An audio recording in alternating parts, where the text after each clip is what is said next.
যোৱা 22 ফেব্ৰুৱাৰীত ব্যক্তিগত খণ্ডৰ ছাত্ৰীনিবাসত উলংগ যুৱকৰ প্ৰৱেশ কৰা আৰু আন এটা ছাত্ৰীনিবাসৰ দুগৰাকীকৈ ছাত্ৰীক পৃথক পৃথক স্থানত কৰা আক্ৰমণৰ ঘটনা সংঘটিত হৈছিল।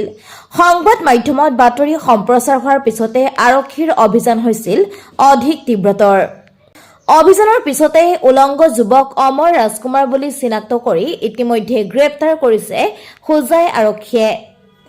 আনহাতে ছাত্ৰীক চুৰিকাঘাত সংঘটিত কৰা সন্দৰ্ভত পৃথক পৃথক স্থানৰ পৰা অভিযান চলাই 4জনক আটক কৰিছে হোজাই আৰক্ষীয়ে। গ্ৰেপ্তাৰ হোৱা কেইগৰাকী ক্ৰমে সুব্ৰত দাস, গোপাল ৰায়, ৰকি দাস আৰু টিটুমণি। উল্লেখযোগ্য, আটকাধীন অমৰ ৰাজকুমাৰে নিশা হলেই ছাত্ৰীবাসত প্ৰৱেশ কৰিছিল। সেয়ে হোজাই নতুন বজাৰৰ পাছালি ৰাজহুৱা স্থানত আৰক্ষীয়ে নি অমৰ ৰাজকুমাৰৰ হোজাই পুলিচ ষ্টেচন কেছ নং 125/2023U/S 379/354B IPC ধাৰা লগোৱা ফটো প্ৰিণ্ট কৰি নিজৰ পোষ্টাৰ নিজকে লগোৱালে বিদ্যুতৰ খুঁটাত। ধৃত অমৰক আৰক্ষীয়ে লৈ যোৱা দেখি ক্ষোভ উজাৰিলে স্থানীয় ৰাইজে।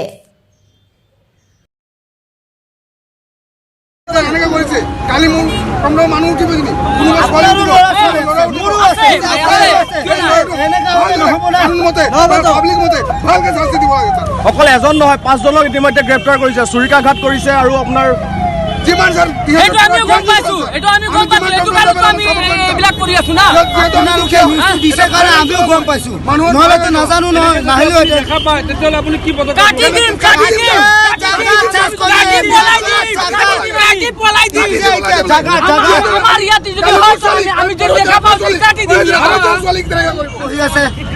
থাকিখিনি পঢ়ি আছে, কোনোবা হোষ্টেলত আছে।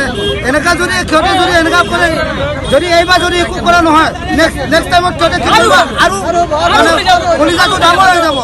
কলিজা ডাঙৰ নোহোৱাৰ আগত একদম মাৰি থাকি সিহঁতক জাগাত পেলাই থব লাগে, কৰিবই লাগিব সিহঁতক, নহ'লে সিহঁতে লাইভ বাঢ়ি থাকিব।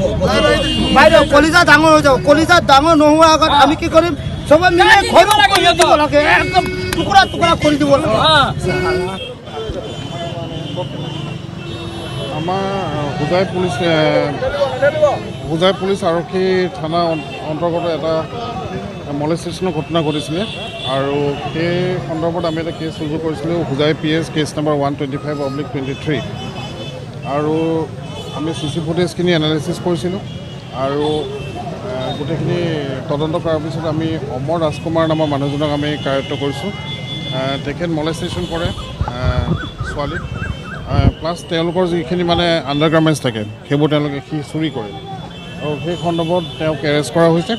বাকী তেওঁক আমি জুডিচিয়েল কাষ্টডিলৈ পঠাম আৰু আমি 2 দিন বা 3 দিনৰ কাৰণে তেওঁক ৰিমাণ্ডত ল'ম। তেওঁ স্বীকাৰ কৰিছে আৰু যোনটো CC ফুটেজ মই যোনটো অলৰেডি কথাটো ক'লোৱে, এই CC ফুটেজৰ লগত তেখেতৰ মানে পিকচাৰ তেখেতৰ মুখখন মিলিছে আৰু তেওঁ নিজে স্বীকাৰো কৰিছে। এতিয়ালৈকে আমি কাৰ্যত কৰিলোঁ 5জনক। আপোনালোকে নিশ্চয় নামখিনিটো গম পায়। আগতে আমি কাৰ্যত কৰিছোঁ গোপাল ৰয়, ৰকি দেৱনাথ, সুব্ৰত দাস আৰু টিটুমণি বুলি এজনক কৰিলোঁ নিশ্চয়। আৰু কালি আমি অমৰ ৰাজকুমাৰক ধৰিছোঁ। এতিয়ালৈকে আমি 5জনক কাৰ্যত কৰিছোঁ। তেখেত নতুন বজাৰৰ হয়, আমি হোজাইৰ পৰা তেওঁক গ্ৰেপ্তাৰ কৰিছোঁ। এতিয়ালৈকে বৰ্তমান আমাৰ ওচৰত এজাহাৰ আহিছে 3খন। প্ৰথম কেছটো আহিলে হোজাই PS কেছ নম্বৰ 123/23, ছেকেণ্ডটো আহিলে হোজাই PS কেছ নম্বৰ 124/23 আৰু এটা আহিলে হোজাই PS কেছ নম্বৰ 125/23।